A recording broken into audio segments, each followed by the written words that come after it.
Hi guys, my name is Russell and I do guide and race videos for iRacing. Now in this video we are starting a brand new track guide series. It's week 1, season 4 2020. I am here with my Ferrari 488 GT3 for VRS GT Sprint. It's week 1. We are here at Catalunya and we are going to do a demonstration lap and then break down some corners. Now do please bear in mind that I am by no stretch of the imagination an alien. The time that I've got here for this example lap is probably about a second off what the really fast guys, the aliens, can do. At least I hope it's only a second off, we'll see. It is day 1 after all. So I hope this guide is useful. If you enjoy it, if you get something useful out of it, please do consider liking the video. Please do subscribe, hit that little bell for notifications, and hopefully I'll see you on the track. Since this is the first video in a brand new weekly series, I thought it's probably best to start off with a little bit of housekeeping. If you're brand new to VRS GT Sprint in iRacing, I've got a little Bluffers guide that should be showing up in the corner of your screen right now. Check that out for tips on pit stops, automated fueling, tyre strategy, that kind of thing. A few tips and tricks that will hopefully help you on your way.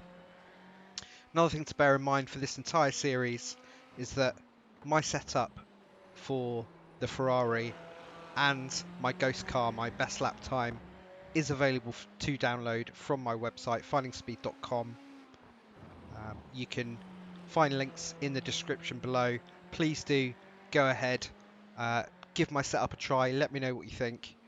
Download my ghost car, load it up into a test session, and you can drive with me on the track and see how you're getting on. It'll include things like the various sector times for the track, so you can see where you're making time, you can see where you're losing time, and hopefully you'll find it as useful as I found it myself.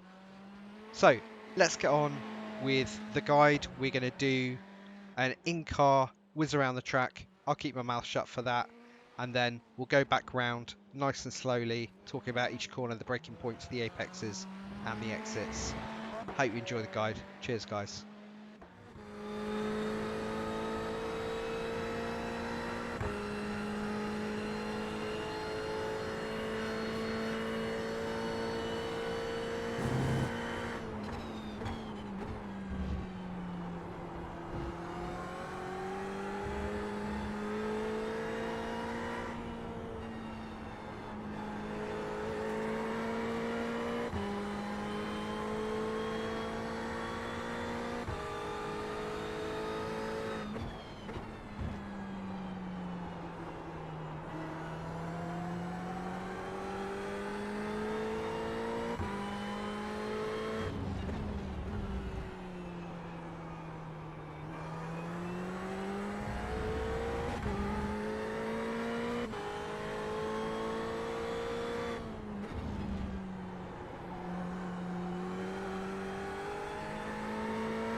So a couple of quick words while we power down the main straight. This guide was recorded with full race fuel. This was the 6th lap of the session, and we are driving on the correct date and time for the race session as shown in the official iRacing schedule. So the track temperature is about 36 degrees right now. So we're coming down the main straight. We're parked obviously over to the left, and we're looking ahead past the 200 board. Before the 100 board, there is a two light system, and just before that, there is a sort of gantry lamp. We're watching those like hawks. We're parking our left-hand tyres on the left, and we are braking. We're initiating braking by the gantry lamp that's just before this two light system that we can just see in the corner of the screen here. Now we're braking really quite heavily, over 50%, probably 60 something percent, 65-ish. We're not going crazy. We don't really want to get onto full threshold braking like 70, 75%, because the green stuff, the green paint on the left is a little bit slippery, but we do need to be as far over as we can get, and we are basically as far as we can get without getting an off track, so that we can really open up this right-hander. As you can see from the track map up on the right there, we've got this really long sweeping section, and we want to really sort of think about sector 1 as being an area where we need to focus on momentum, like keeping as much speed as we possibly can to carry us around this really curvy area. So we are going to start our turn in shortly, and we're doing it just after we cross the line, the white line on the track. Now what we want to do here is make sure we are getting our wheels just to the right of this really frustrating yellow sausage right in front of us here. Now you don't get an off track for cutting it. You don't actually get an off track even if you get your wheels just on the dirt. Ideally you don't want to collect too much dirt, because it's gonna kind of unbalance the car quite a bit. So we want to try and make sure we get our wheels to the right. If you're coming in late and you're not going to make it, just stick to the left. Try and avoid the sausage basically if you can, because it can turn the car, it can really upset the car. You're better off coming round to the left of it if you're confident, if you're sure you're not going to quite make the corner. So on we go, and we've come out about sort of mid-track, maybe even slightly over to the right, and this is what we want. So basically we've sacrificed the exit of turn 1 so that we've really opened up the entrance into turn 2 here. And again, this is all about sort of trying to keep up our momentum. We can cut a little bit over the rumble strip here onto the green, but if you go too far you are going to collect a 1x. And again, we have sacrificed the exit somewhat. We're probably about a car's width away from the right hand side of the track at the moment. So we've got this really long sweeping right hander now that leads onto a really short little bit of straight, but we obviously want to sort of maximize that. You can make some time up here if you're chasing someone down. So we're almost mid-track here.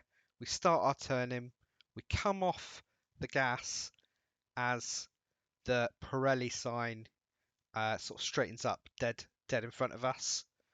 You may want to just really gently brush the brakes, but what you want to do is keep nice and tight to this curb, and then when we see the Coca-Cola box and the Marshall hut appear right in front of us dead ahead, that's when we want to start really building up the throttle again, but keeping the car nice and tight to the right.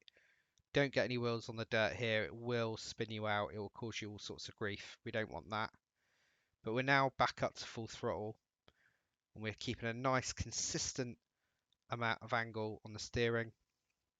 We're up through fourth. Now we're looking ahead to the gantry, and as you can see, we've got our wheels on the left hand side again. We've got the car as far over to the left as we can get it without collecting a penalty, an off-track penalty. and we're looking ahead now to the gantry and to where the rumble strip changes from red and white to a yellow colour. And when we approach, we can see just about there's some tyre marks here, right in front of us now, like dead ahead. So we're still well in front of the gantry, and we've just initiated braking. We literally just come onto the brakes, and we're going to brake relatively heavily down into third. And we're now looking to the end of this rumble strip, and we're going to turn in just as the yellow and black stops and the white section starts. And we're peeling off the brakes as we do that. We're bleeding out the brakes nice and gently, and we want to bring the car tight into the inside curb. And now we're back on these logos again, aren't we? So as soon as the Repsol logos are turning into being dead ahead, you want to be building up that throttle. Don't accelerate too hard here. We're in third for a reason here, because we want to keep traction. It's very easy for the back end spin out here. If you're a little bit heavy footed, it's not going to end well. So we're keeping it in third. We could be in second, but we're keeping it in third, and we're building the throttle nice and steadily there so that we keep traction and we keep the car pointing into the corner.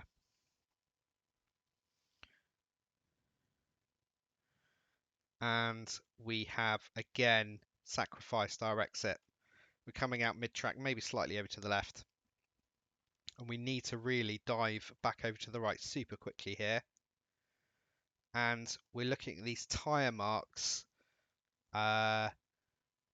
just to the left of centre here. They're actually quite hard to see.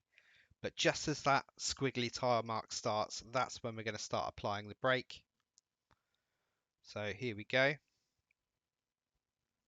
And we're keeping the car firmly over to the right. We've got a couple of tyres on the rumble strip here.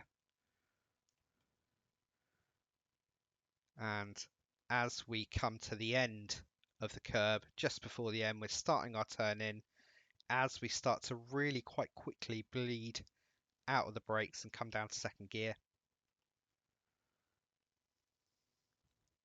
And we want to be out of the brakes by the time we apex. And I was actually quite slow onto the gas on this lap. It was my best lap of the session, but we could have been on the gas already here, really, ideally.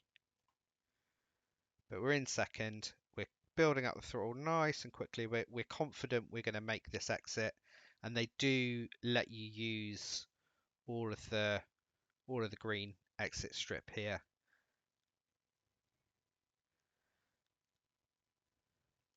And we're going to cut off this corner, this sort of dog leg round to the left.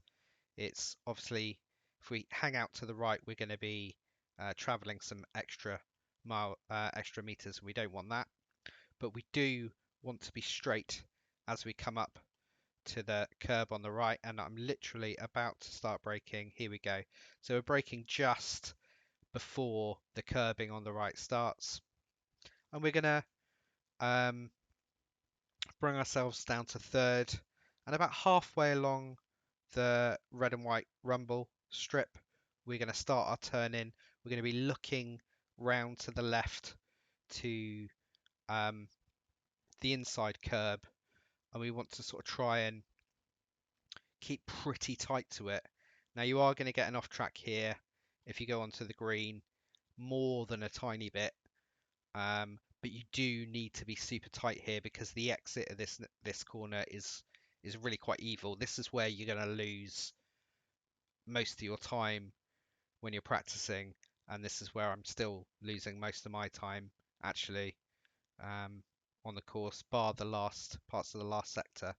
What you need to do is make sure you keep it tight enough and you keep patient enough on the throttle that you don't throw yourself out too wide here.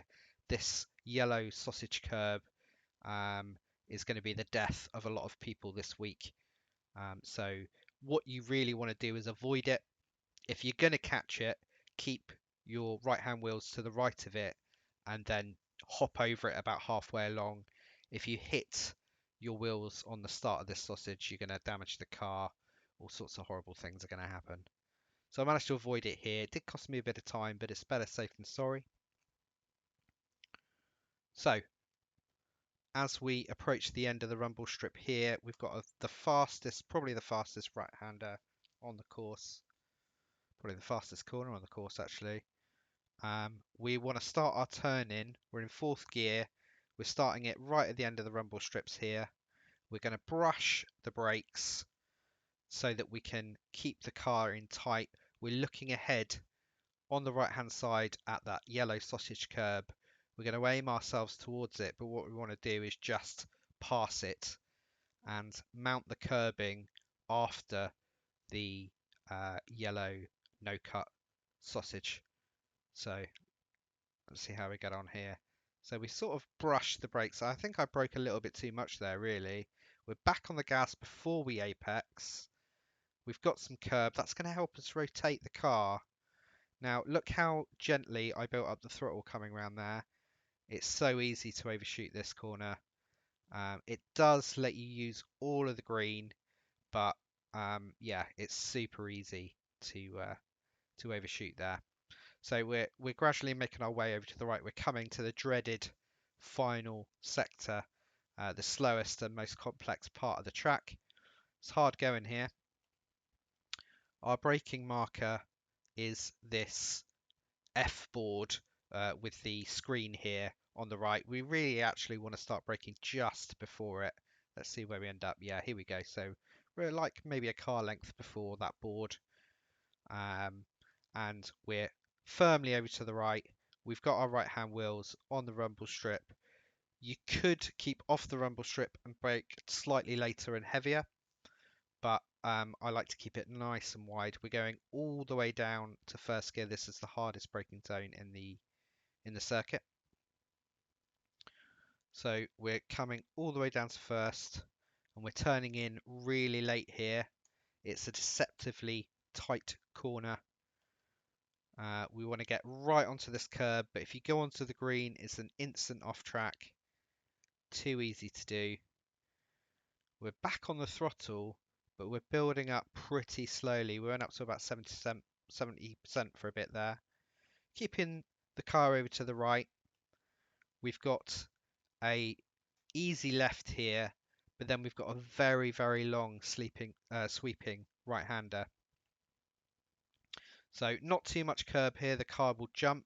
I didn't really want to do that, but I'm braking at about 30-40% very briefly, and then out of the brake as quick as I can. We're using the scrub of the wheels from turning the steering wheel to bring the speed down sort of quite organically now, and we're looking to the yellow sausage here. We really want to make sure we're back on the gas. Now you can use the accelerator here to help rotate the car. There's a good bit of oversteer built into the setup here, and I do that here. Unfortunately, I had to pump the throttle because I sort of misjudged it a bit there. So we're looking at this orange block of paintwork on the wall on the left. After we've passed that, we want to start braking, and then we're looking to the end of the curbing. So we're braking, and we're turning in just as the curbing ends. Massive sausage curb. We don't want to hit it, but we want to get close. So we're bleeding out of those brakes, back on the gas just as we're apexing. We're exiting around about mid-track, throwing ourselves over to the right. And before this gantry, we really want to be braking as straight as we can along this curb. We've got horrible left and right here. We need to slow the car right down. We're turning in about halfway along the curbing. We're aiming to miss the sausage curb just on the left here. Just. And then straighten up really quite quickly so that we can throw the car around to the right. We're in first gear. We're, kind of about 50% on throttle. We need to drop off the throttle to get that car to turn. And then we're actually short shifting up to second to help us with our traction. We want to keep traction so that we're not wheel spinning, we're not overheating the tyres, and we're getting good sort of firm acceleration. You can actually mount this sausage curb on the left a little bit here and it doesn't cause you too much trouble. So that's quite good. And then we're just turning off just as the curbing ends so that we can do full throttle all the way around here. You can touch the curbing on the right, but you don't want the wheels to go over the top here because it will bounce the car and you'll end up coming out wide. So that concludes our 1 minute 45.77 here at Catalunya. Like I say, we're probably about a second off the alien pace here. I hope you found this useful. Don't forget to download the Ghost Car and my setup. Let me know how you get on. Really keen to see how you guys get on this week. And hopefully I'll see you out there on the track. Best of luck. Cheers, guys.